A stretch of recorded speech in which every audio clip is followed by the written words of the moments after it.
महासरस्वती स्तुतिः।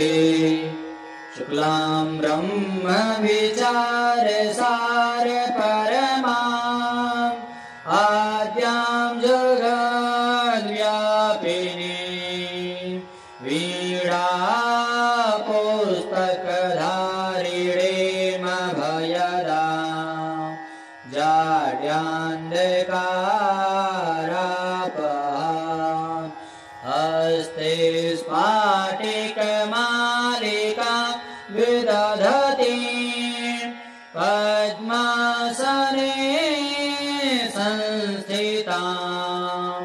वन्दे तां परमेश्वरीं भगवतीं बुद्धिप्रदां शारदां या कुन्देन्दुतुषारहा प्रधवला या शुभ्रवस्त्रावृता या वीणावरदण्डमण्डितकरा या श्वेतपद्मासना या ब्रह्माच्युतशङ्करा प्रभृतिभिर्देवैः सदा वन्दिता सा मां पातु सरस्वती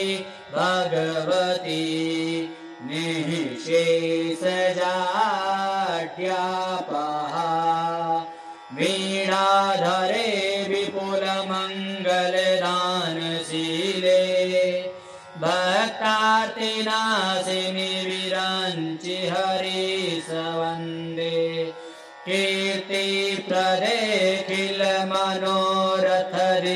मार्गे विद्याप्रदायिनि सरस्वती नौमि नित्यम् शारदा शारदाम्बोज वदनां वदनाम्बुजे सर्वदा सर्वदास्माकं सन्निधिं सन्निधिं क्रियात् सन्निधिं सन्निधिं क्रियात्।